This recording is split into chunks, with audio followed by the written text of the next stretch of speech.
చూద్దామండి. పరిశుద్ధ గ్రంథంలో 92వ కీర్తన చూద్దాం. 92వ కీర్తన 12వ వచనం చూడండి.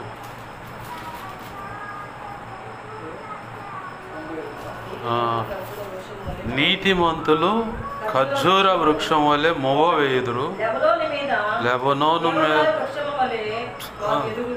ఆమేన్. 13వ వచనం కూడా చదువుదండి. యెహోవా మందిరములో నాటబడిన వారే. ఆమేన్, ఆమేన్, ఆమేన్. చిన్న మాట ప్రార్థన చేసుకుందాం. ప్రేమగల మా కన్న తండ్రి యేసయ్యా, నీకు వందనాలు, కృతజ్ఞతాస్తుతులు మా ప్రభువా. జీవము కలిగిన మా తండ్రి, నీకు వందనాలు, కృతజ్ఞతాస్తుతులు. మీరు ఇచ్చిన లేఖన భాగాన్ని బట్టి నీ కృతజ్ఞతాస్తుతులు మా ప్రభువా. చదువుకున్న వాక్యమును దేవా జ్ఞాపకం చేసుకోండి. కృపచేత ఆ వాక్యాన్ని దేవా విరవండి. వాక్యము చాటున నువ్వు దాచి ఉంచిన మాకు అవసరమైన నీ చిత్తంలో, నీ సంకల్పంలో నిర్ణయమైన ప్రతి ఒక్కరికి అవసరమైన సంగతులను బయటకు తెచ్చి మీ పక్షం వహించిన మీ దాసుని నోట ఉంచి, మీ దాసుని మీ సిలువ చాటును మరుగుపరిచి, మీ దాసుని ముఖాంతరంలోంచి మీరు కనబడుతూ, మీ దాసుని నోటిని మీ నోటి బోరగా చేసి బలమైన వాక్శక్తినిచ్చి, ధారాళమైన ఆత్మ నడిపింపు, లేఖన ప్రత్యక్షత, ఆత్మ ప్రత్యక్షతనిచ్చి, నీవే నాతో మాతో అందరితో సూటిగా తేటగా స్పష్టంగా మీరు మాట్లాడు.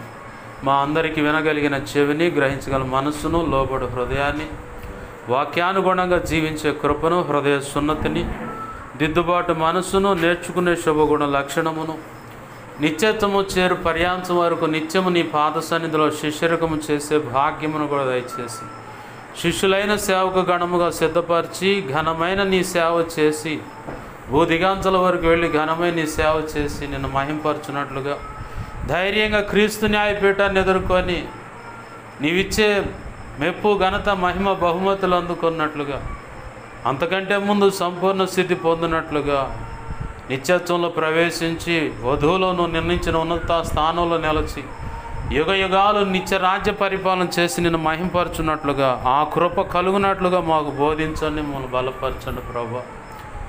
రక్షణ లేని బిడ్డలకు రక్షణార్థమై బోధించండి. రక్షణ పొందిన బిడ్డలకు ఆధ్యాత్మిక పరిపక్వతలోకి రావడానికి బోధించండి. ఆధ్యాత్మికంగా దిగజారిన వారిని పురికొల్పడానికి బోధించండి అయ్యా. తిరిగి తెప్పరిల్లి నిలబడటానికి బోధించండి ప్రభా. సేవార్థమై ముందుకు వెళుతున్నట్లయితే సేవలు అవసరమైన ప్రతి సంగతి నీ బిడ్డలకు అందించండి. నీ ఆత్మకార్యములు జరిగించి నీ చిత్తం నెరవేర్చమని బతిమలాడుతూ, ధారాళమైన ఇదిగో తండ్రి నీ ఆత్మ నడిపింపును తెచ్చి నీ ఉపదేశాన్ని అటగించాలని ప్రయత్నం చేస్తున్నది దుష్టుడు, వాడి దోతలు, చీకటి అంధకార శక్తులు ఈ ప్రాంతంలో ఏలుబడి చేస్తున్న మరి ఇంకేవైనా ఉన్నా సరే, మత్తయి 16:18-19, మత్తయి 18:18 ప్రకారం మహాపునరుద్ధాన శక్తిని బట్టి, శిలువ రక్తాన్ని బట్టి నీవు నాకు ఇచ్చిన అధికారం చొప్పున మేమంతా కలిసి వాటి ప్రభావాన్ని బంధిస్తున్నాం, నిత్య నరకంలోకి విసిరి కొడుతున్నాం, ఓ మూలన బంధించబడి ఉండునగా కేస్తున్నాం ప్రభా. మాకు మీరు తోడే ఉండండి. ఈ స్థలాన్ని సినాపర్వతంగా చేసి స్తుతి సింహాసనాసనుడు వైపు మాతో ఉండి నీలోంచి ప్రభు నలుదిక్కులు ప్రబలిలు ఏసునాములు వెళ్ళునుగాక. బలమైన నీ సన్నిధి, ప్రసన్నత, ప్రభావం మా మధ్యలో ఉండునుగాక. అది మేము అనుభవించుదాంగాక. కార్యము జరిగించండి అయ్యా. నీ పక్షం వహించిన నేను బలహీన, ఎంత బలహీన నీకు బాగా తెలుసు. నీ మీదే ఆనుకున్న, నీ మీద నీ కృప మీద ఆధారపడ్డాను. నా సమస్త విధేయతల అతిక్రమ దోషాలు, పాప దోషాలు, ఆజ్ఞాతిక్రమలు క్షమించు. నీ సిలువ రక్తం నన్ను కడిగి పవిత్రపరచు. శుద్ధ జలంలో కడిగి పవిత్రపరిచే దేవా, సమస్త కీడు కల్ముషాన్ని కొట్టివే. నీ ఆనంద తైలాభిషేకం నాపై ఇంకొన గొప్పగా ఉంచు. పరిశుద్ధాత్మజ్ఞులను పుటమే శుద్ధ సువర్ణగా మార్చు. పరలోక శుద్ధ సువర్ణ తైలం నన్ను ఇంకొన గొప్పగా ఉంచు ప్రభా. మత్తయి 10:1-7-20 ప్రకారం, యెషయా 51:16-30, అలాగనే అపోస్తుల కార్యము 4:27-37 ప్రకారం నీ కృప నాకు దయచి. హెస్కేల్ 2:1-2 ప్రకారం నన్ను, మమ్మల్ని అందరినీ చక్కగా నీ ఆత్మతో నింపి మమ్మల్ని నిలబెట్టండి, మాతో మాట్లాడు.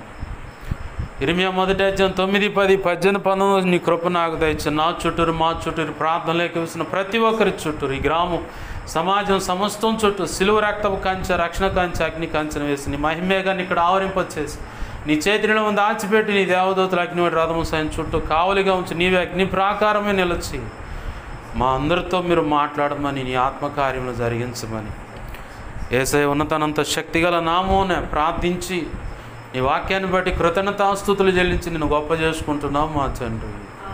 ఆమేన్ ఆమేన్. మంచిది. సమకూడిన మీ అందరికీ ప్రభువైన యేసుక్రీస్తు వారి పేరట నా హృదయపూర్వకమైన వందనాలు. అందరికీ వందనాలు. చదువుకున్న లేఖన భాగంలో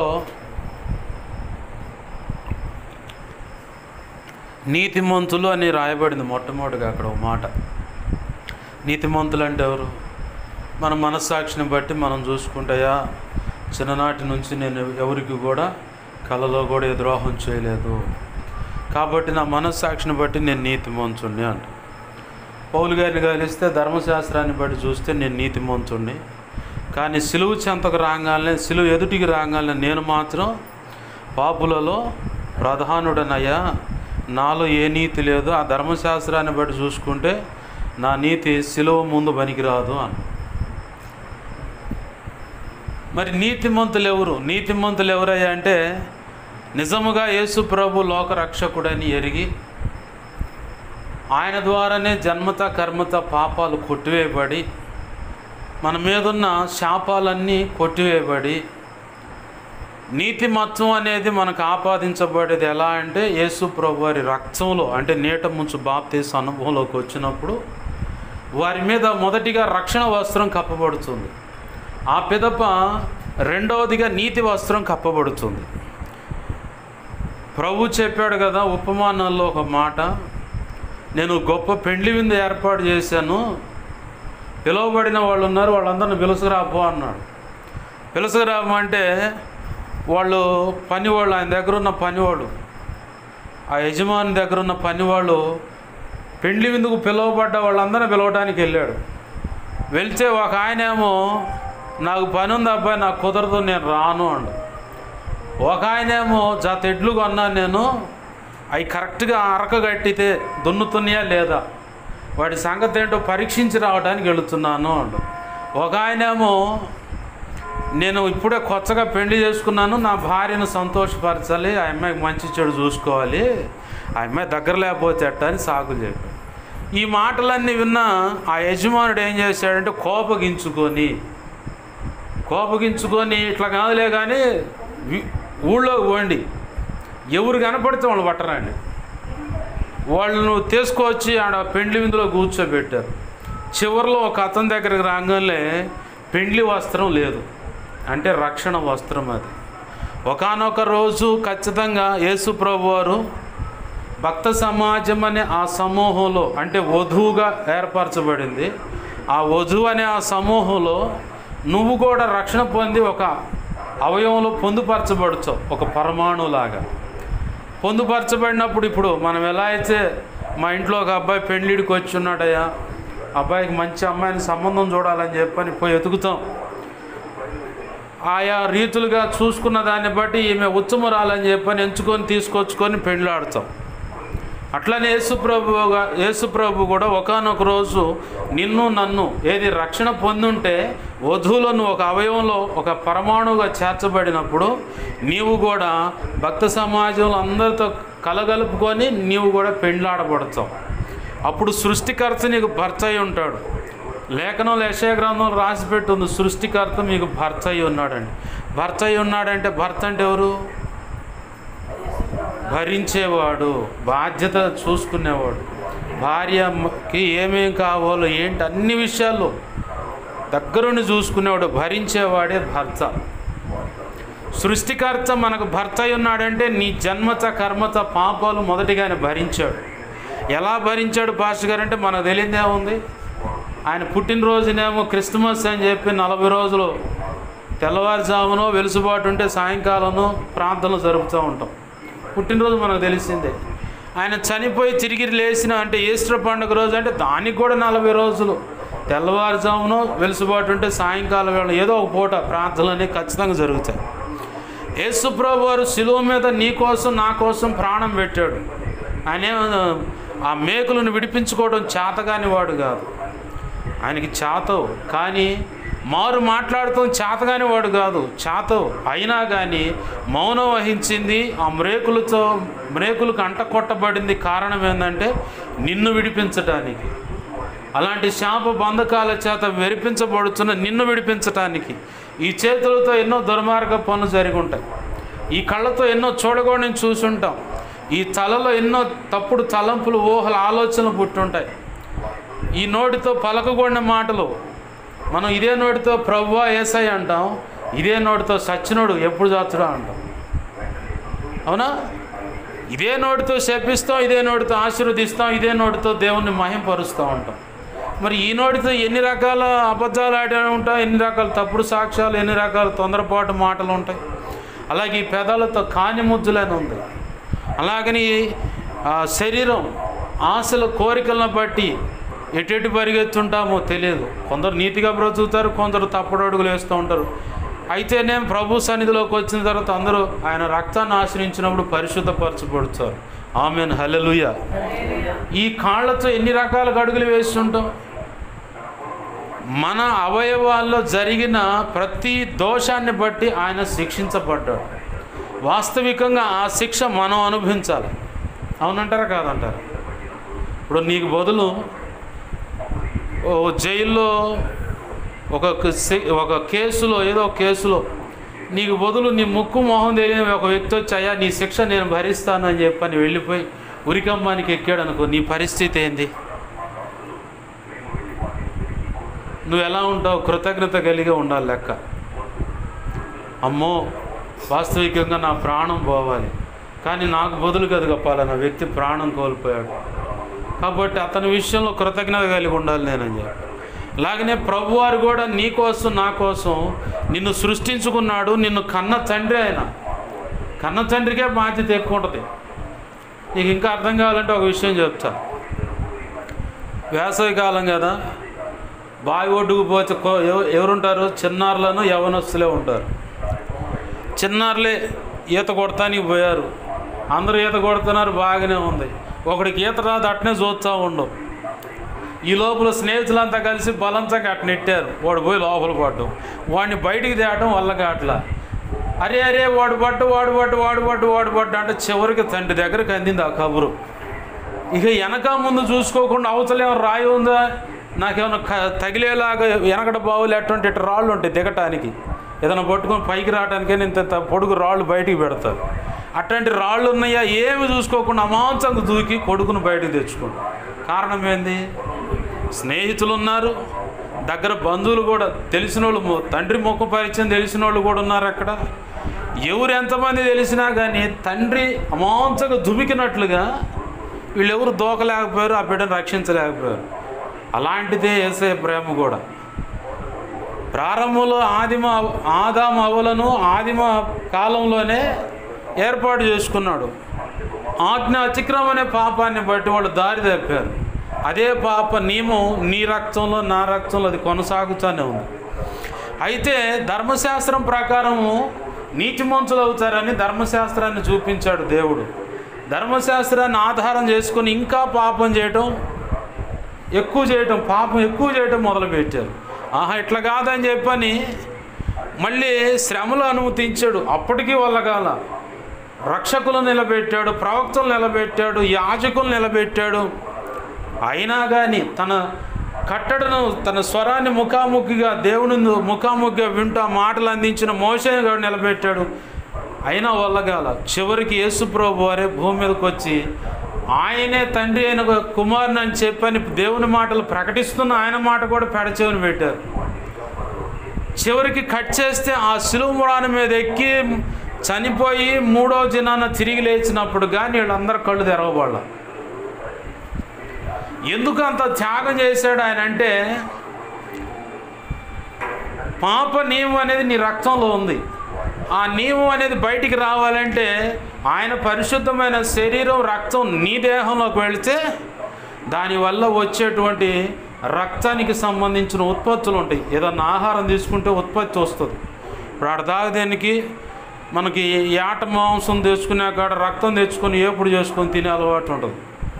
కొంతమంది ఏమో ఉబ్బసం ఆయాసం నిమ్మన్న దాన్ని బట్టి గాడిద రక్తం కాస్త దాగి ఇక ఆగను కూడా ఆగడు ఆ మనిషి, పరిగెత్తుడు. ఏమరా ఏంటంటే గడ్డగట్టుది లోపల లేనిపోయింది, గుండె ఆగిపోద్ది అని చెప్పని బొర్ర పరిగెత్తు ఉంటాడు, గసరూపు మీద పరిగెత్తుతాడు. ఎందుకు? ఒక ఉపయోగం ఉంది అది రక్తం తాగటం వల్ల. అలాగని ఈ రక్తం తెచ్చుకొని ఎప్పుడు చేసుకుని తింటే కమ్మగా ఉంటుంది, బాగుంటుంది అని చెప్పి తింటారు. దానివల్ల ఉపయోగమే ఉందా? లేఖనం అంటుంది రక్తాన్ని తినకూడదు, ఆ రక్తాన్ని పూడ్చిపెట్టాలా అని ఉంది. భూమిలో పూడ్చేయాలి, రక్తాన్ని తినకూడదు. రక్తం అనేది ప్రాణానికి ఆధారం.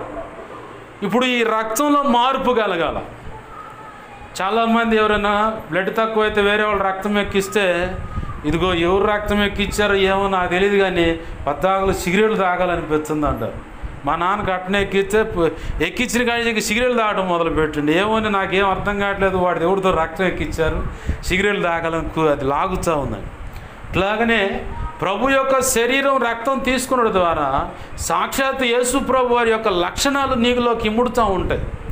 లోపల హృదయం అనేది క్రీస్తు స్వభావంలోకి మార్పు చెందుతూ ఉంటుంది.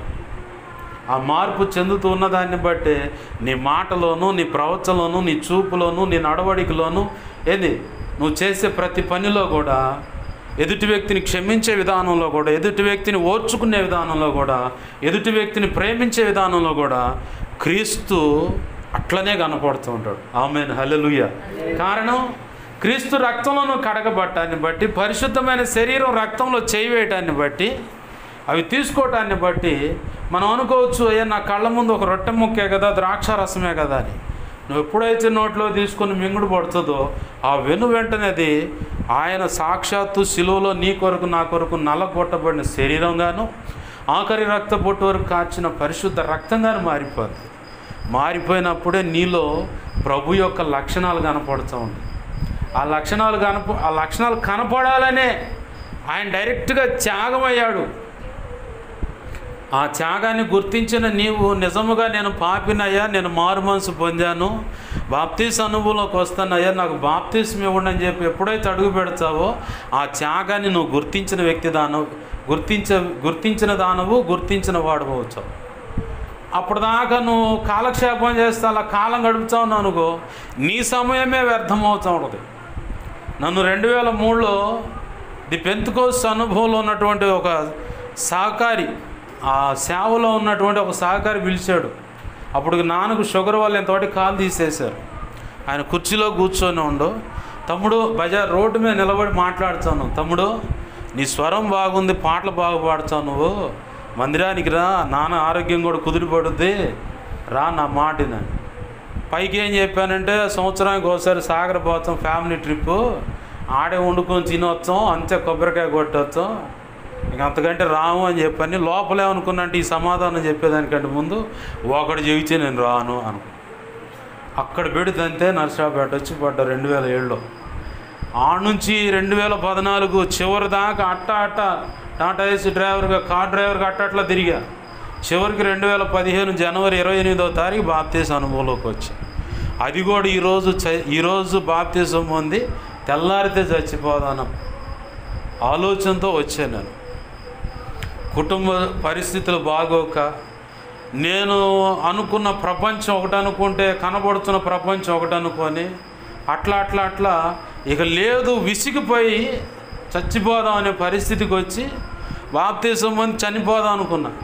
షాలేం రాజు గారు బాప్తీసం రోజు ఉపదేశం ఇస్తాడు, ఈరోజు బాప్తీసం పొంది తెల్లారి చచ్చిపోదని బాప్తీసంకి వచ్చావా అండు. నాకు అట్లా స్ట్రైక్ అయింది. ఏది నా మనసులో ఉన్న సంగతి దేనికాడ తెలిసింది అనుకున్నా. ఓ అమ్మ, ఇప్పుడు దొరికితే మాత్రం మామూలుగా ఉండదు. ఒకవేళ డైరెక్ట్గా వచ్చి నువ్వే కదా ఆ మనిషి అంటే పరుగు పోయి లేనిపోయింది, ఎందుకులే బాప్తీసం పొంది దేవుని చిత్తం దేవుని సేవలు కొనసాగుదాంలే అనుకున్నా. ఆ బాప్తీసం పొందాను. మళ్ళీ బైబిల్ మిషన్ సభల్లో అక్కడ ఉపవాసాలు ఉంటే అక్కడ గడుపుతూ ఉన్నారు ఆ రోజులు. ఆడకు పోగాలి ఎం సత్యం పాష గారు నాకు ఆయన నన్ను చూసి, నువ్వు సేవ చేస్తావు, మా ఊర్రా 7 రోజులు వాక్యం చదువుదు కానీ మా సంఘాల్లో. ఓ అమ్మ, అసలు నాకు ఏమీ తెలియదు అది అంటారు చూడు, చాలు అసలు ఏమీ తెలీదు, నాకు ఏం తెలియదు అంటే నీ ముఖం వాక్యం చెబుతుంది, నీ ముఖమే చెబుతుంది వాక్యం చెబుతాను, నువ్వు రా మా ఊరు పోదాం. నాకు భయం వేసింది. ఇక చివరికి నేను అన్నాను, అన్నా అయ్యా నేను నేర్చుకోవాల్సింది చాలా ఉంది, ఖచ్చితంగా సేవకు వస్తాను. నేను ఒక సహకారి పిలిచినప్పుడు, నేను రక్షణలోకి వచ్చినప్పుడు ఎన్ని సంవత్సరాలు వ్యర్థం చేసుకున్న లెక్కేండి మీరు.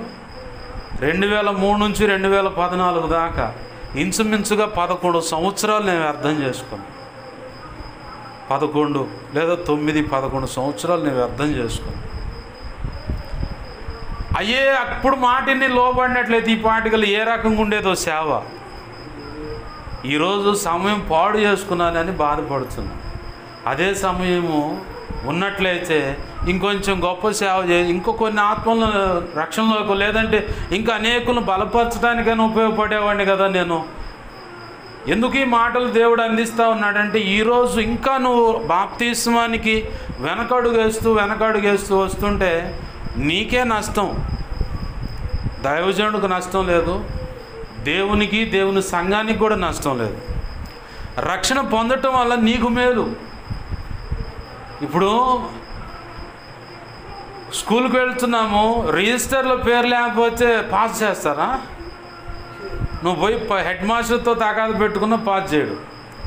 నీకు అప్పుడే చెప్పాక ఆధార్ కార్డు, రేషన్ కార్డు, పిల్లలకు సంబంధించిన బర్త్ సర్టిఫికేట్ తీసుకొనిరా, నేను రిజిస్టర్లో పేరు రాస్తానని చెప్పానంటే ఏముందిలే గారు మా అమ్మ అవుతుంది రోజు అవుతుంది, అది కాదబ్బా అంటున్నా కానీ వినకుండా పోతుంది. ఇప్పుడు సంవత్సరాంతంలోకి వచ్చి మా అమ్మాయి పాస్ అయిందా, మా అబ్బాయి పాస్ అయిందంటే ఎట్ట పాస్ అయింది? రావటానికైతే నలుగురు మధ్యలో ఆడ కూర్చోబెడతాడు. ఈయనే ఏదో 4 ముక్కలు వింటారు, నేర్చుకుంటారు, లేదంటే యథా రాజా తథా ప్రజ అయిపోద్ది. రిజిస్టర్లో పేరుంటే డైలీ హాజరు ఉంటుంది. హాజరును బట్టి కూడా ఆ టీచర్కి, ఆ స్టూడెంట్ మీద బాధ్యత ఉంటుంది. ఎస్ఐ కౌగిట్లోకి వచ్చినప్పుడు నీ పూర్తి సమస్యలు కానీ ఏయైనా కానీ అన్ని విషయాలు ఆయన బాధ్యత తీసుకుంటాడు. అప్పుడు నువ్వు ఏది అడగాలన్నా, అబ్బా తండ్రి ఏది నా సంగతి. ఈ మధ్యకాలంలో పాట రాయించాడు ప్రభు, అబ్బా తండ్రి దావీదు తనయుడా నజరేయ నా మంచి సమరయ నా రక్షక. ఇలా నేను వాడుకోవటానికి ధైర్యం ఉంది. ఎందుకంటే నా రక్షకుడు కాబట్టి, ఆయన రక్తంలో కడగబడ్డాను కాబట్టి. నీవు నీతిమంతురాలవి అని అనిపించుకోవాలని ఆశ ఉందా? అలాగ నేను బ్రతకాలని ఆశ ఉందా? ఆశ ఉన్నట్టు చేయి చూపించండి. ఎందుకులే పాషగా లేనిపోయింది. చేయొచ్చిన కానించి దేశపాడు అరెస్ట్ చేస్తారు. ఒరే నువ్వు చేయొచ్చుగా అమ్మాయి, నువ్వు చేయొచ్చుగా, ఎందుకని ఇంకా ఎందుకు తీసుకోవట్లేదు అంటారు. ఈ గోళంత ఎందుకు? అసలు ఎటు కాకుండా రాజీ పడి మధ్యలో ఉన్నాను అనుకో, అసలు ఏ గోళం ఉండదు. నేను చెప్తున్నాను, ఇవాళ కాకపోయినా ఇంకొక రోజైనా ఖచ్చితంగా నువ్వు బాప్తిసం పొందాలి. బాప్తిసం పొందకుండా ప్రభు చిత్తమే ఒకవేళ కాలం చెల్లిపోయిందనుకో, పరిస్థితి ఏంది? ఏడుంటాం? డైరెక్ట్గా పాతాళంలో పక్కన శాత తీర్తావు. క్రీస్తు న్యాయపీఠం ఎదుట రక్షణ పొందిన వాళ్ళు తీర్పు అందుకుంటారు. తండ్రి అయిన దేవుని సింహాసనం ఒకటి ఉంది, ధవళ సింహాసనం అంటారు. ఆడికి వెళ్ళి నిలబడచ్చు. నీతో పాటు నీకు 4 ముక్కలు చెప్పినోడు కూడా యేసయ్యతో పాటు నిలబడి నీకు తీర్పు తీరుస్తారు. అది మేలా? ఎందుకులేయా?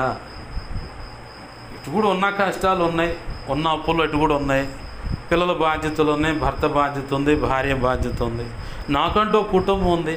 ఖచ్చితంగా ఇది రక్షణ పొందమని ఈ బాధ్యతల మీద కొనసాగుతూనే ఉంటాయి కదా. నేను తొందరగానే రక్షణ పొందుతాను, ప్రభు కృపకు పాత్రురాలు అవుతానని చెప్పంటావా? వేగరమే త్వరితముగా రక్షణ అనుభవంలోకి వస్తేనే నువ్వు నీతిమంతురాలుగా పిలువబడతావు. రక్షణలో లేవనుకో, నువ్వు ఎన్నాళ్ళున్నా ఎడంగా అట్లా చూస్తూనే ఉంటాడు. కానీ ప్రభు నీకు ఏదైనా సహాయం అందించాలన్నా సహాయం అందించలేడు ఆయన. నీకు ఇంకా అర్థం కావాలంటే ఇంకో మాట చెబుతాను. ఆ మధ్యకాలంలో ఒక రాజుగారు దండోరా వేయించాడంట. రాజుగారు పుట్టినరోజు వచ్చింది. రాజుగారు పుట్టినరోజు వచ్చింది కాబట్టి రాజుగారు ఈ దండోరా వేస్తున్నాడు. ఏంటయ్యాదంటే, రాజుగారు సింహాసనం అలా ఉంటుంది, రాజుగారు ఆ సింహాసనం మీద ఉంటాడు. ఆయన ముందుగా ఆయన వాడే కిరీటము, ఆభరణాలు, నగలు, ఖడ్గము, వజ్రాలు, బంగారము వెండి ఈ నాణ్యాలు ఇలా ఉన్నాయి, ఎవరికి ఎన్ని కావాలంటే అన్ని తీసుకొని పోవచ్చు, మీ ఇష్టం అని దండోరేసాడు ఆ ఆస్థానంలో. ధైర్యం చేసి కొంతమంది వస్తున్నారు, తీసుకొని పోతున్నారు. సాయంకాలం వరకు ఇది టైం కూడా మళ్ళీ వస్తున్నారు, తీసుకుంటా పోతున్నారు, వస్తున్నారు, తీసుకుంటా పోతూ ఉన్నారు. చివరిలో ఒకడు ఏదో అంటారు చూడు, ఆడుతూ పాడుతూ అన్నట్టుగా సరదాగా ఎగురుతూ వస్తూ ఉండు. సరదాగా ఎగురుతూ వస్తూ ఉంటే మంత్రి చూసి అంటాడు, ఏమిరా టైం అయిపోతుందన్న దిగు లేదంటే, ఏం టైము ఏందంటే రాజుగారు దండోరా వేయించాడు రా. ఏంటిది నీకు తెలియదు అంటే, తెలీదు చెప్పండి అంటే, ఇటు సంగతి ఇలా ఇలా అని చెప్పాను. అవునా అని చెప్పని బర్రా పోయిండు. ముందు వెండి నాణ్యాలు ఉన్న పళ్ళెం కాడ పోయి నుంచుండు. వాడికి నచ్చల. బంగారపు నాణ్యాల దగ్గరకు వచ్చిండు, నచ్చల. వజ్రాలు రత్నాలు వైఢూర్యాలు ఉన్నాయి, వాటికాడికి వచ్చాడు, నచ్చల. రాజుగారు వాడి ఖడ్గం దగ్గరకు వచ్చాడు, ఇది నచ్చల. బంగారపు నగల కాడికి వచ్చాడు, అయ్యి నచ్చల. రాజుగారు వేసుకునే వస్త్రాలు ఒకసారి తీసి అటు దొడుక్కోండు, చూసుకోండు, నచ్చల. రాజుగారి కిరీటం దగ్గరకు పోయి పెట్టుకోండు, చూసుకోండు, ఇది కూడా నచ్చల. మళ్ళీ అన్నిటికెళ్ళి చూసి బర్రా పోయి రాజుగారిని పట్టుకోండు.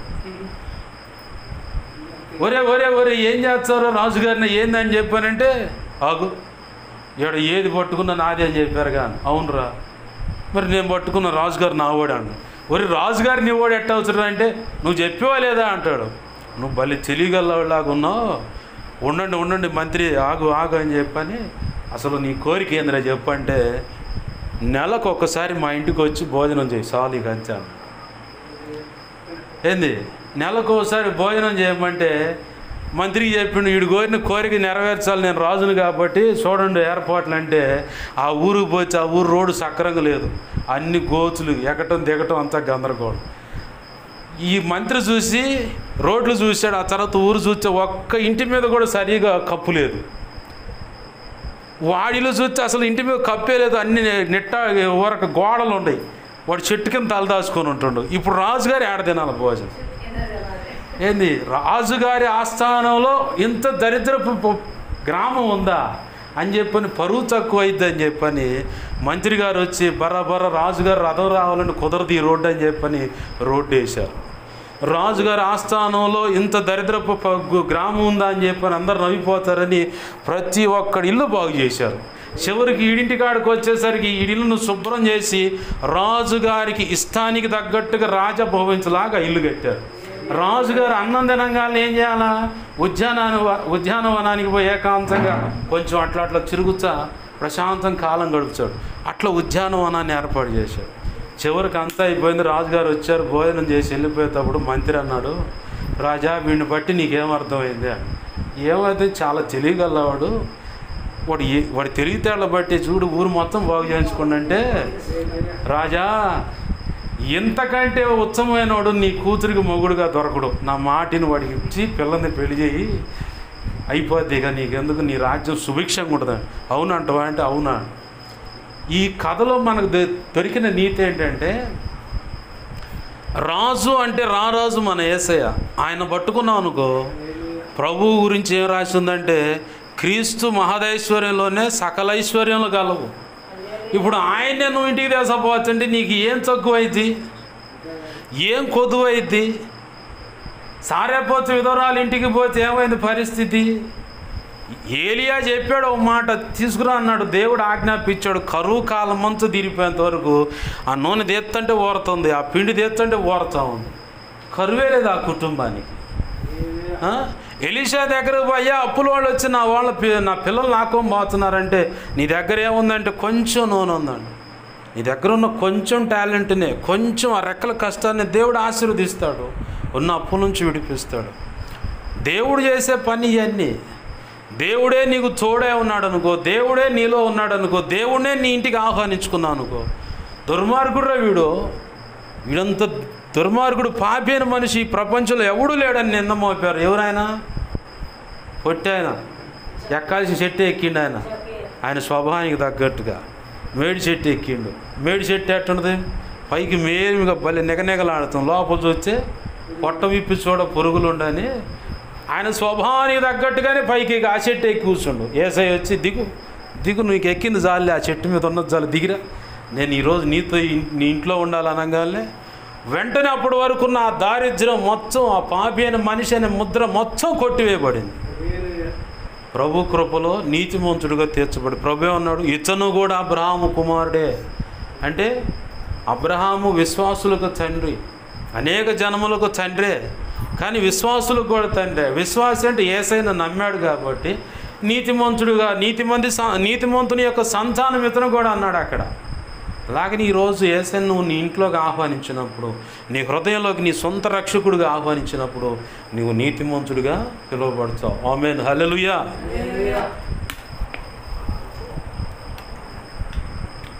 ఇంకొక మాట ఉంది అక్కడ, నీతిమంతుడు మువ్వ వేస్తారట. ఖర్జూర వృక్షం వలె మువ్వ వేస్తారు. మువ్వ వేయటం దేనికి సాదృశ్యం అంటే చిగురు పెడతానికి, ఆశీర్వాదానికి సాదృశ్యం. ఖర్జూరపు మొక్క దేనికంటే ఖర్జూరపు కాయలు నీకు నాకు ఆరోగ్యానికి మేలుకరమైనవి. ఆరోగ్యానికి మేలుకరం అంటే రెండు రకాలు, ఒకటి ఆధ్యాత్మిక ఆరోగ్యము, రెండవది భౌతిక శరీరానికి కలిగే ఆరోగ్యం. ఆధ్యాత్మిక ఆరోగ్యం అంటే బలహీనపడిన వ్యక్తులు ఉంటారు, సరైన పోషణ ఆహారము, వాక్యము, సత్యం అనే వాక్యం వారికి అందక డేలా పడిపోయి ఉంటారు. వాళ్ళకు నువ్వు ఓతంగా ఉంటావు, బలమిచ్చే వ్యక్తిగా ఉంటావు. ఖర్జూరపు వృక్షానికి ఉన్న లక్షణం ఏంటంటే మనిషి దేహానికి బలాన్ని ఇస్తుంది, ఆరోగ్యాన్ని ఇస్తుంది, రోగ నిరోధక శక్తిని పెంచుద్ది. ఖర్జూరపు చెట్టు, ఆ చెట్టుకు కాయ ఉన్న లక్షణం అన్నమాట. ఆ చెట్టు ఏమైందంటే మువ్వ వేస్తుందట. మువ్వ వేయటం అంటే చిగురు పెడతానికి సాదృశ్యం, ఆశీర్వాదానికి సాదృశ్యం. ఆశీర్వాదానికి నీవు నీతిమంతుడిగా ఉండటమే కాదు, అనేకులకు దీవెనకరంగా మారుతావు. అనేకులుగా దీవెనకరంగా మారటమే కాదు, లెబానోను దేవదారు వృక్షం వలె ఉందురు. దేవదారు వృక్షం అంటే గతంలో కూడా చెప్పాను మీకు, దేవదారు వృక్షము భూమిపైన ఇంచుమించు 100 అడుగులు ఎత్తుంటుంది. అలాగనే అది ఆ 100 అడుగులు వెళ్ళేదానికంటే ముందు భూమిలోకి 100 అడుగులు ఏరుబారుతుంది. తల్లి వేరు అనేది 100 అడుగులు భూమిలోకి వెళ్ళిపోతుంది. అలాగనే పిల్ల వేళ్ళు అనేవి ఇటు నీటి ఓట ఎక్కడుందో ఎత్తుక్కుంటాయి, వెళ్ళిపోతాయి, ప్రాక్కుంటూ వెళ్ళిపోతాయి భూమిలో. ఇటు ఎక్కడుందో నీటి ఓట ఎత్తుక్కుంటుంది. నలుదిక్కుల నీటి ఓట ఎక్కడెక్కడ దాకా ఉందో అది ఎన్ని 100 కిలోమీటర్లు అయినా సరే ఆ వేరు వెళ్ళిపోద్ది అక్కడికి. 10 కిలోమీటర్లు ఉన్నా, 5 కిలోమీటర్లు ఉన్నా, కిలోమీటర్ దూరం ఉన్నా సరే దానికి నీరు దొరకాల. ఆ నీరు దొరికేదాకా దాని వేలు, ఆ వేళ్ళు అనేవి అట్లనే పాకిపోతాయి. తల్లి వేరు మాత్రం భూమిలోకి 100 అడుగులు కిందకి వెళ్ళిపోతాయి. పైకి 100 అడుగులు వెళ్ళేదానికంటే మన కళ్ళకు కనపడాలంటే 10 అడుగులు పైన కనపడుతుంది దేవదారు వృక్షం. ఈ 10 అడుగులు భూమి మీద కనపడే లోపల అది 100 అడుగులు భూమిలోకి వెళ్ళిపోతుంది. ఆ తర్వాతనే భూమిపైన ఎదగటం మొదలుపెట్టుద్దట అది.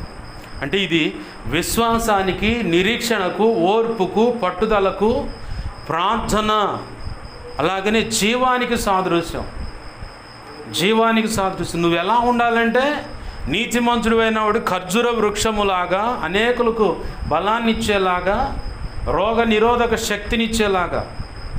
ఎప్పుడన్నా సైతాన్ గాడు వచ్చి ఎవరి మీద దాడి చేసినప్పుడు వెంటనే దానికి తగ్గట్టుగా ఒక చురుకైన ఒక వాక్యాన్ని వాళ్ళకి అందించగల వెంటనే తెప్పరిల్లుతారు, సరైన మార్గంలో నిలబడతారు. వాళ్ళు అంటారు, సాక్ష్యం ఇస్తారు, అన్నా అక్క నువ్వు వచ్చి ఈ మాట అందించకపోతే నా పరిస్థితి ఏమైపోయాను, నువ్వు ఈ మాట అందించటం వల్ల ఇప్పుడు దాకా కృంగిపోయిన ఆ స్థితి నుంచి ఇదిలించుకొని పైకి లేచి నిలబడ్డాను, ఎంత సంతోషంగా ఉందంటే, ఎంత హుషారుగా ఉందంటే చెప్పలేను అని సాక్ష్యం ఇస్తారు. ఖర్జూర వృక్షము ఆ ఫలం యొక్క మోవ వేసే విధానం ఇలా ఉంటుంది. అలాగనే లెబనోన్ అంటేనే శ్రేష్టమైనది. అంటే విశ్వాసంలో కూడా శ్రేష్టమైన విశ్వాసం కలిగి ఉంటావు. తర్వాత ఏమంటున్నాడు, ఆ దేవదారు వృక్షము తర్వాత నీవు మందిరంలో, యెహోవా మందిరంలో నాటబడిన వారే వర్ధిల్లుదురు. నాటబడిన వారంటే ఇక్కడ ఇంకొక సాక్ష్యం వస్తూ ఉంది. మొదటిగా నువ్వు రక్షణ అనుభవంలోకి వస్తే నీతిమంతుడవి. నీతిమంతులుగా ఉన్నవాళ్ళు ఖర్జూర వృక్షం వల్ల మొవ్వ వేయటం అంటే ఆ ఫలాలు అవి అనేకులకు ఉపయోగకరంగా చిగురు పెట్టే అనుభవం. మూడవదిగా దేవదారు వృక్షం వల్ల ఎదుగుదురు అంటే విశ్వాసంలో నిరీక్షణ, ఓర్పు, పట్టుదల, ప్రార్థన, విజ్ఞాపనిక ఎక్సెట్రా ఎక్సెట్రా. నీవు ఆధ్యాత్మిక పరిపక్వతలోకి రావడానికి, ప్రభు సన్నిధిలో ప్రభు యొక్క పని జరగటానికి ఏ రీతిగా నువ్వు వర్ధిల్లాలో దానికి కావలసిన శుభగుణ లక్షణాలన్నిటికీ సాదృశ్యంగా దేవదారు వృక్షం, ఇక్కడ లెబానోను దేవదారు వృక్షం కనపడుతోంది. ఆ నెక్స్ట్ ఏంటిదంటే, యెహోవా మందిరంలో నాటబడిన వారే మన దేవుని ఆవరణంలో వర్ధిల్లుదురు. నాటబడిన వారంటే దేవుని సేవకు సంబంధించిన వాళ్ళు. నాటబడింది ఎవరుంటారు దేవుని సన్నిధిలో? లేవీలు. లేవీలు ఎవరు? శపించబడిన వాళ్ళు. లేవి గురించి యాకోబు కొడుకే కదా లేవి. లేవి గురించి యాకోబు ఏం శపిస్తాడు? రేయ్, నువ్వు చేయకుండా పని చేసావు, శపింపబడిన వాడిరా నువ్వు అన్నాడు. అదేనా ఉంది బైబిల్ గ్రంథంలో? లేవి అనేవాడు శపించబడినవాడు. యోధా గోత్రం అసలు పాపానికి పునాది రాయేది. కానీ ప్రభు ఏం చేశాడు? 12 గోత్రాల్లో 11 గోత్రాలకు స్వాస్థ్యాలు పంచేశాడు. లేవి గోత్రం మాత్రం దేవుని పక్కకు వచ్చి నిలబడదు. ఆ ఒక్కళ్ళను మాత్రం శపించబడిన వాళ్ళనే యాజకులుగా నిలబెట్టాడు. దేవుడు ఏమైనా తొండి చేశాడా? తేడా చేశాడు? ఇక్కడ వాస్తవానికి తండ్రి చేత శపించబడ్డాడు లేవి, కానీ దేవుని చేత నిరంతరం దేవాలయంలో ఉండేలాగా ఆశీర్వదింపబడ్డాడు లేవి. ఆమేన్, హల్లెలూయా. ఈరోజు ఒకవేళ నిన్ను దేవుడు సేవ కోరుకున్నాడా? సేవకు రమ్మన్నాడా? రక్షణ పొందలేదు పాస్టర్ గారు, నన్నెట సేవ పిలుచుని నన్ను పిలవక ముందే ఎంటపడి తిరిగిండు ఆయన అలా తిరిగింది. ఆయన్ని బట్టి 9 సంవత్సరాల తర్వాత పాట రాసుకున్నా. ముద్దాడ నీవయ్యా మెస్సయ్యా నీ చలువ చరణములు. ఆయన నా వెనకాల పడి తిరిగితే, ఇప్పుడు హైందవుల సాంప్రదాయం ప్రకారం 7 కొండలు ఆయనకు ఒక పాట ఉంది, ఏదో శాదధీరు ఏదో పాట ఒకటి ఉంది. అట్లానే నాకు తలంపు వచ్చింది, క్రైస్తవత్వంలో ఇలాంటి పాట ఎవరు రాయలేదుగా ప్రభువా, నేను రాసుకుంటానయ్యా, నా కోసం తిరిగి కాళ్ళు నొప్పులు పెట్టుంటాయి నీకు. అది ఎప్పుడు నాకు బాగా కాళ్ళు నొప్పులు పుట్టి అమ్మకు చెబుదామా, పెద్ద ఆవిడ చెప్పకూడదు, కరెక్ట్ కాదు, పక్కనున్న సహకారం చేద్దాం, అది అసలు కరెక్ట్ కాదు అని చెప్పి నేనే కాళ్ళు పట్టుకుని వచ్చుకుంటా ఈ పాట అందుకున్నా. ముద్దాడ నీవయ్యా మెస్సయ్యా నీ చలువ చరణములు. తనివి తీరా నన్ను పట్టని అమ్మ అడుగుద్ది కదా, నాన్న అడుగుతాడు, ఇంకొంచెం వస్తాయా, బాగుంది ఇంకొంచెం వస్తాయా, అట్లా నన్ను నీ కాళ్ళు వచ్చని అని చెప్పి నా పాట రాసుకున్నాను. నీ వెనకాల నా వెనకాల కూడా అలానే పడ్డాడు ఆయన. ఇప్పటికీ నీ వెనకాల తిరుగుతాను అంటాడు, రక్షణకు రాయ్యా, రక్షణకు రామ్మా అని. ఏంది రక్షణకు వచ్చినా రాకపోయినా నిన్ను ఇంకో కోణంలో కూడా పిలుస్తాను, నువ్వు నీ పట్ల నాకు ప్రణాళిక ఉంది, నా సేవ చేయాలని చెప్పి. కొంతమంది ఏం చేస్తారంటే సేవకు ఓకే అంటారు, జీవన సంబంధమైన పనిని బట్టి కొంత దాన్ని బ్రేక్ చేస్తుంటారు. మరి కొంతమంది ఏమో జీవన సంబంధమైన పని చూసుకుంటేనే దేవుని పనికి కూడా సేవ చేస్తూ ఉంటారు. మరి కొంతమంది అయితేనే ఫుల్ టైం సేవ చేస్తూ ఉంటారు. అంటే అసలు జీవన సంబంధమైన పని ఏమీ లేదు, మొత్తం దేవుని సేవలోనే. ఏదన్నా ఉంటే ఆయనే బ్రతికిస్తాడు, ఆయనే పోషణ ఇస్తాడు, నాకేం దిగులా. జానుడు పొట్టకు అన్నం పెట్టలేనోడు పరలోకి ఎట్లా ముచ్చానని ఒక దైవజనుడు. జానుడు పొట్టకి అన్నం పెట్టలేనోడు పరలోకి వచ్చానంటే నేను ఎట్లా నమ్ముచ్చానండు. అట్లానే ఏఎల్సి ఇది హెచ్సిఎల్లో ఏదో రేడియో మెకానిక్ ఆయన, సెంట్రల్ గవర్నమెంట్ ఉద్యోగం. 21 సంవత్సరం వయసులో ఉన్నప్పుడే ఆ జాబ్కు రిజైన్ చేసిరా అన్న. నేను దాక్షిణంగా జాబ్కు రిజైన్ చేసి అంతే వచ్చాను. ఆయన సేవ అనుభవం ఏందో తెలుసా? 24 గంటలు నీళ్ళ ఇరవచ్చినాలు, ఒక సైకిలు వెనకమాల హార్మోని పెట్టా, ముందు అట్టని డోలకు, ఒక డబ్బాకు నీళ్లు, ఎక్కడ కడుపులో గుడగుడ అంటే అక్కడ ఆగటం, బాత్రూమ్ పోవటం, మళ్ళీ డబ్బాకు నీళ్లు నింపుకోవటం, మళ్ళీ బయలుదేరటం. ఎట్లా తెలుసా?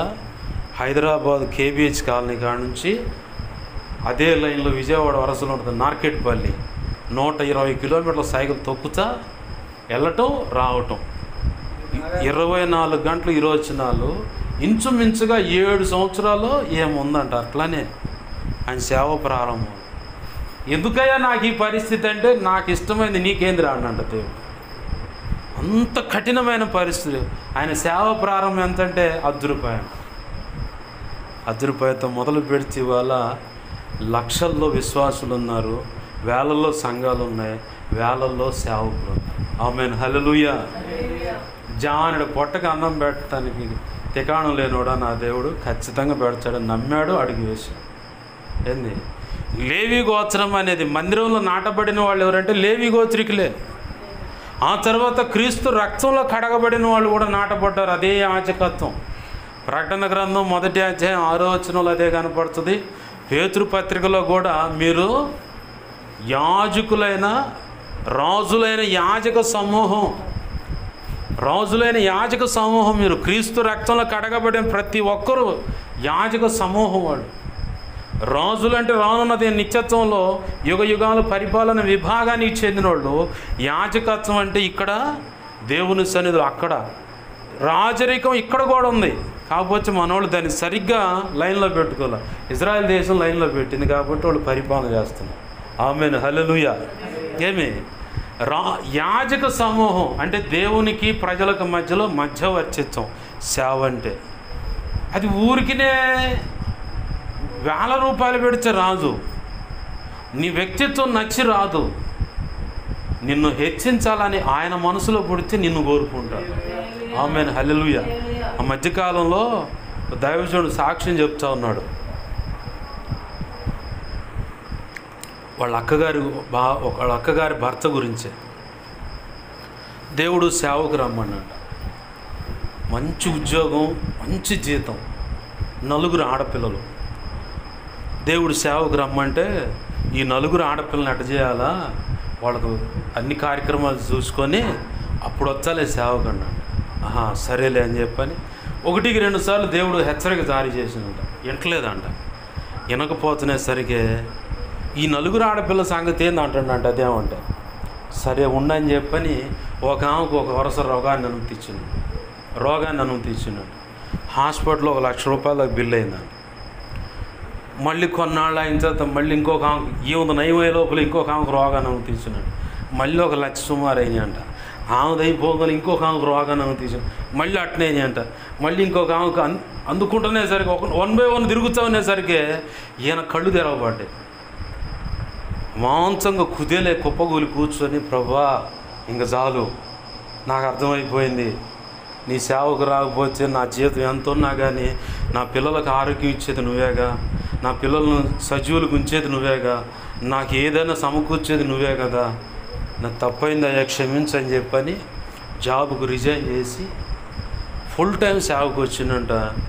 పూర్తిగా దేవుని కృపలో ఆ పిల్లలు 4 పెళ్ళిళ్ళు దేవుడు చేశాడు. వెల్ సెటిల్ అయిపోయారు, కూడా దేవుని సేవలో ఉన్నారు. ఈయన కూడా మంచి సేవ చేసి ప్రభు సన్నిధికి చేరిపోయాడు. పోయిన వారము చెప్తా ఉన్నాడు. ఇలా సంఘంలో దేవుని పిలిస్తే ఆయన అంట నేను రాను. దేవుని సేవ అంటే చాలా విలువైంది. మన వ్యక్తిత్వాలు నచ్చి ఆయన కోరుకోలేదు. లేవి వ్యక్తిత్వం నచ్చి కోరుకున్నాడు దేవుడు. 11 మంది గోత్రికులు తెలియగల వాళ్ళ శపించబడ్డ లేవి గోత్రం తెలియగలదా చెప్పండి? ఏమో భాష గారు మాకేం అర్థం కాలేదంటారు. 11 మంది గోత్రాలేమో స్వాస్థ్యాలు పంచుకోవటానికే కూర్చున్నారు. ఈ లేవి గోత్రం మాత్రం పక్కకు వచ్చి దేవుని పక్షంగా నిలబడితే దేవుడే వాళ్ళకు స్వాస్థ్యమయ్యాడు. ఆమేన్, హల్లెలూయా. వీళ్ళకి ఎన్ని ఆస్తులు ఉంటే ఉపయోగం, ఉండాల్సినోడు వాళ్ళకు ఉన్నాడు. ఇప్పుడు ఏది కావాలన్నా ఇక్కడి నుంచి వస్తుంది. ఇక ఈడ ఎంత తోడుతూ ఉంటే అంత వస్తూ ఉంటుంది ఓట. ఆడేమో ఉన్నది చూసుకొని కొలుసుకోవాలి.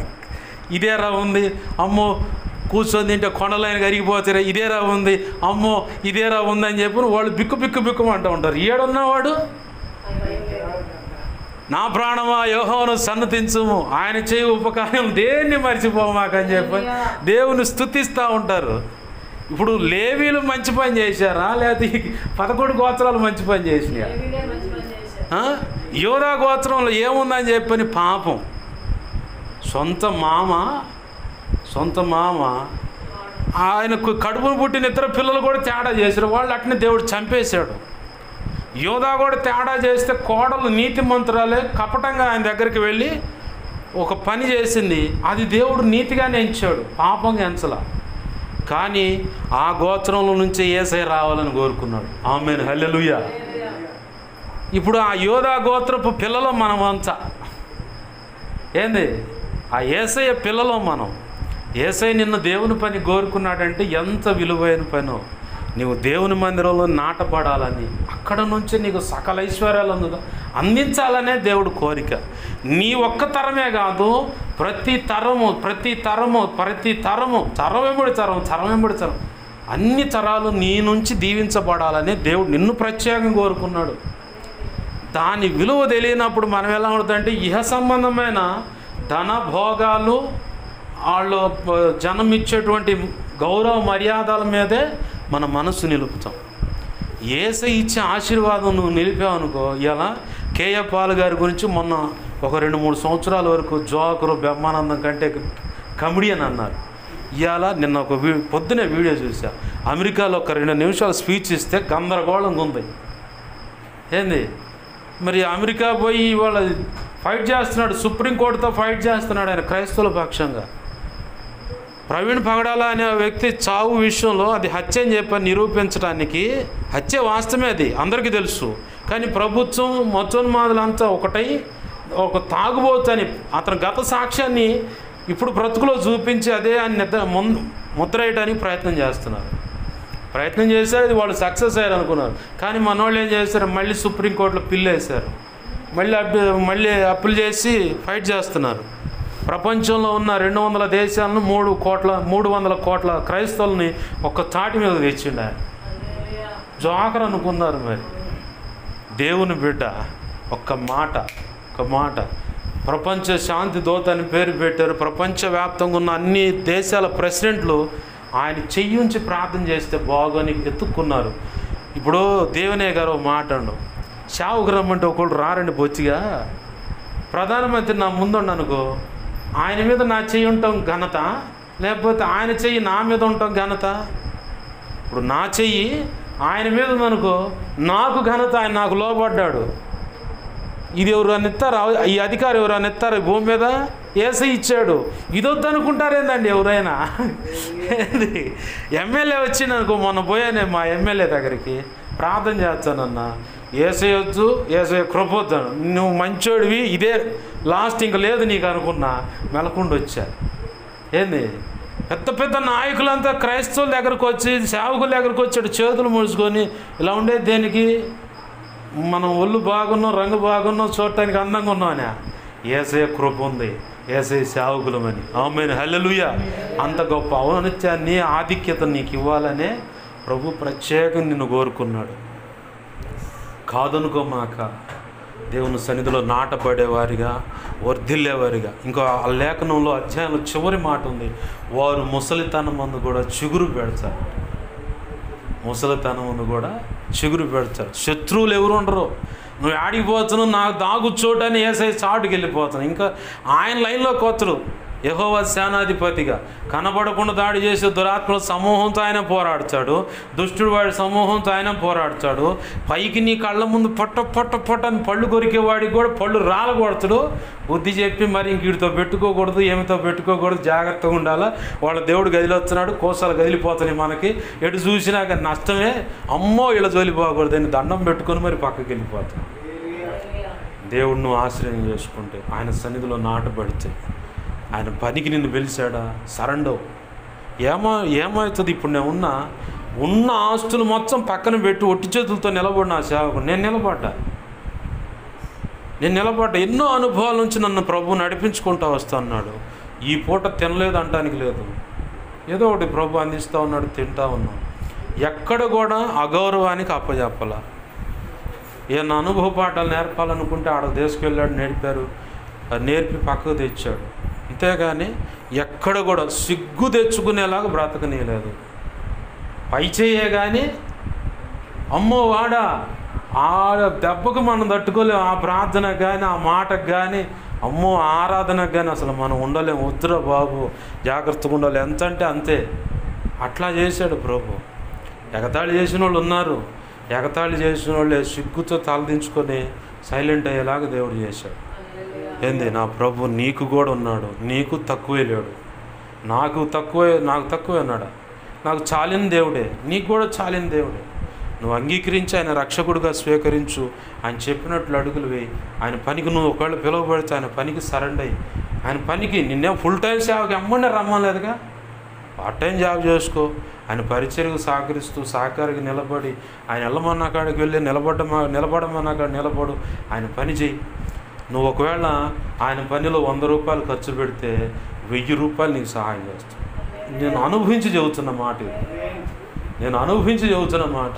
వాస్తవానికి 2024 సంవత్సరంలో మీటింగ్స్ పెట్టడానికి రూపాయి లేదు నా దగ్గర ఉంది అంతటి 20 రూపాయలు. 20 రూపాయలతో 3 రోజులు కూటమి పెట్టాను నేను. కూటమి అయిపోయేసరికి మళ్ళీ 20 రూపాయలే ఉన్నాయి నా చేతిలో, అన్నిటికీ సెటిల్ చేసి. ఆమేన్, హల్లెలూయా. నేను ప్రారంభంలో టెన్షన్ పడ్డా, ఏం ప్రభు అంటే నువ్వు మొదలు పెట్టాను. సంఘ బిడ్డలు ఒకళ్ళు తీసుకొస్తున్నారు, వాళ్ళే సర్దుతున్నారు, వాళ్ళే లైట్లకు డబ్బులు కట్టారు, ఉన్న సౌండ్ సిస్టమ్తోనే పెట్టా. ఆశ్చర్యం ఏందో తెలుసా, ఆ కాలనీ మొత్తానికి చంపపెట్టులాగా దేవుడు ఆ కూటాలు చేశాడు. 3 రోజులు కూడా 7 నుంచి 9 కట్టెకి ఏం ఉండదు, మొత్తం మీకు లోపల పెట్టుకోవటమే. అందరేమో 6 గంటల కాడ నుంచి 5:30, 6 గంటల కాడ నుంచి మొదలు పెడితే రేతి 11:30 దాకా మోగుతానే ఉంటాయి సౌండ్ సిస్టమ్ ఆ స్టేజ్ బల్ల మీద. మేమేంది 6:45కి 2 పాటలు పెడతా, 4 పాటలు పాడతారు. ఆ 4 పాటలు కూడా ప్రార్థనా పాటలు 1 గంట లేదా 30 గంట సందేశం క్లోజ్. విచిత్రం ఏంటంటే వాళ్ళందరూ చేయలేని పని ఈ అల్పులు 4 ఉపయోగపెట్టుకుని ప్రభు ఆ కాలనీ మీద కామ పిచాచి దురాత్మ చీకటి అంధకార శక్తులు భయంకరంగా ఉండే వాటి మొత్తాన్ని ఈ అల్పుల ప్రార్థన ఉపయోగపెట్టుకొని లయపరిచాడు. అసలు ఉండకుండా చేశాడు దేవుడు. మేము అనుకున్నామా? మేము అనుకోలే. 4 ఏళ్ల నుంచి ప్రయత్నం చేసి నేను రోడ్డు మీదకి వద్దామని రానిలయ్యి, కానీ నాకు తగ్గట్టు కొంతమంది దేవుడు తోడు చేస్తే రోడ్డు మీదకి వస్తే అంత కార్యం చేశాడు. మరి నీ జీవితంలో ఈ సమాజంలో ఇంకెంత కార్యం చేయాలి ప్రభు? నిన్ను ఉపయోగపెట్టుకొని.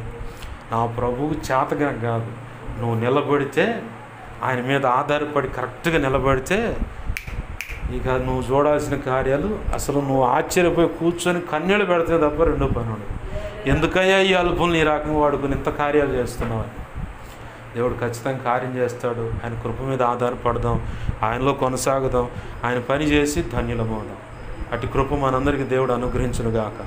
ఆమేన్. చిన్న మాట ప్రార్థన చేసుకుందాం.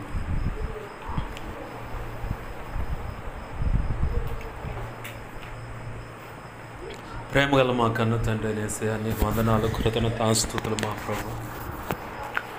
దేవా, మీరు అందించిన వర్తమానాన్ని బట్టి నీకు కృతజ్ఞతాస్తుతులు. విన్న మాటలు వ్యర్థమైపోకుండా మా హృదయాలు పదిలపరచండి అయ్యా. అనేక పర్యాలు నెమరు వేసి నిన్ను మహింపరచడానికి కూడా కృపను దయచేయండి దేవా. నీతి మంతులుగా ఉండాలంటే మొదటిగా రక్షణ అనుభవంలోకి రావాలని సెలవిస్తున్నాం.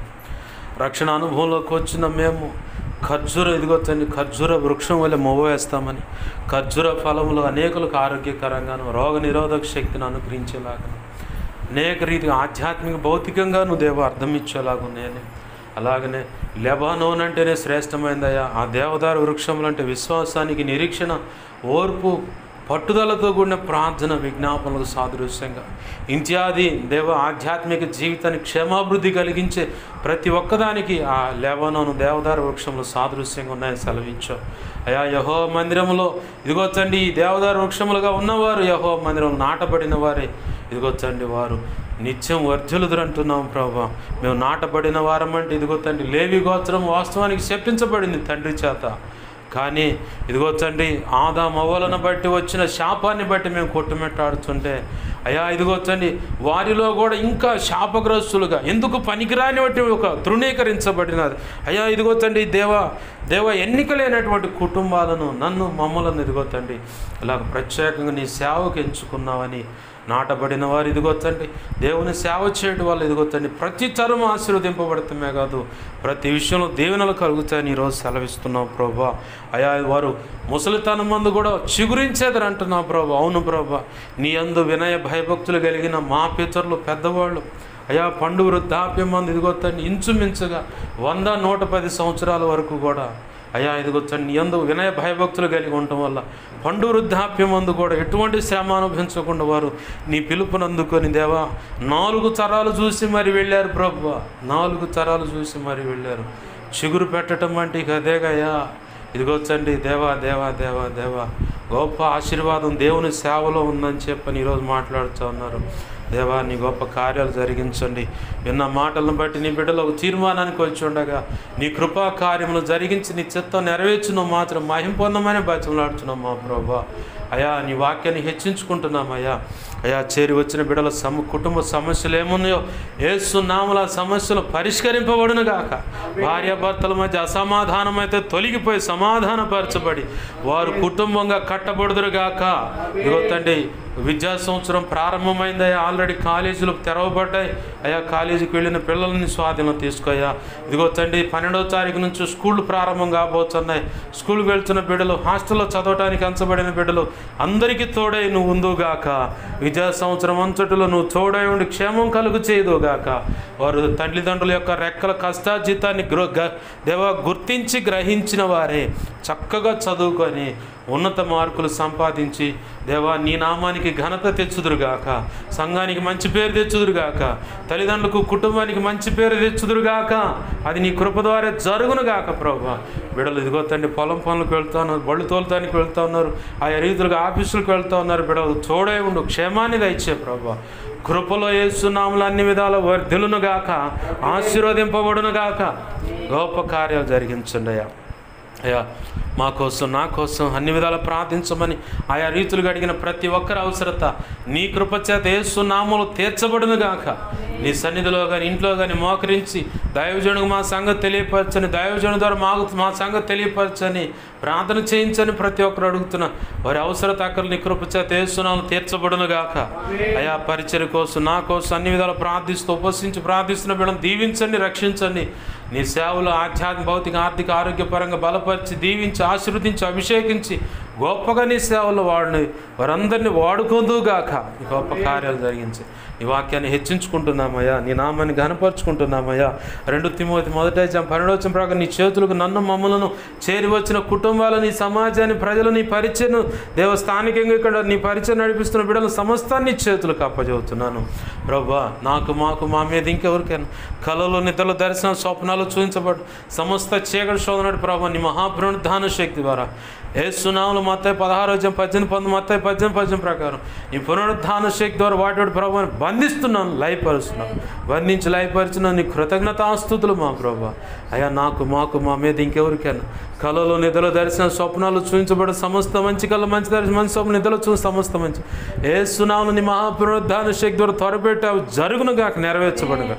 త్వరపెట్టావు జరిగేలా చేసి నెరవేర్చినందుకు కృతజ్ఞతాస్తుతులు, కృతజ్ఞతాస్తుతులు, కృతజ్ఞతాస్తుతులు. అయ్యా కనికరించి నీ కృపా కార్యములు జరిగించును మాత్రం మహిమ పొందమని యేసయ్య ఉన్నతనంత శక్తిగల నామమున అడిగి వేడుకొని ప్రార్థించి సమస్తం పొందుకొని వీడని దీవించి ఆశీర్వదించి చేతులకు అప్పచెప్పి మహిమపరుచుకుంటున్నాం మా తండ్రి.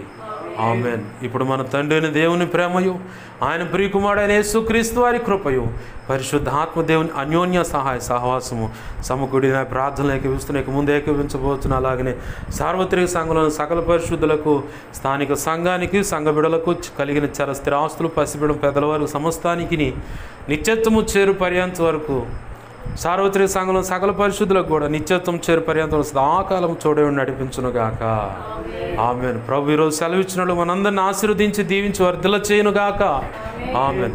యేసు రక్తము నాకే జయం, ప్రభు యేసు రక్తము నాకే జయం, ప్రభు యేసు నామమున సంపూర్ణమైన విజయం కలుగునుగాక. ఆమెన్. అపవాది వాడి దూతలు, చీకటి, అంధకార శక్తుల క్రియలు అవి ఎంత మంత్ర ప్రయోగాలను వాటన్నిటికీ అనంతనాశనం, సర్వనాశనం, నిత్యనాశనం కలుగునుగాక. ఆమెన్. యుద్ధం యెహోవాదే. యేసు రక్తమునకే జయము, జయము, జయం. ఆమెన్. హల్లెలూయా, హల్లెలూయా, హల్లెలూయా. అందరికీ వందనాలు. ప్రభు యొక్క మహా ఉచిత కృప మనందరికీ తోడై ఉండి నడిపించునుగాక. ఆమెన్.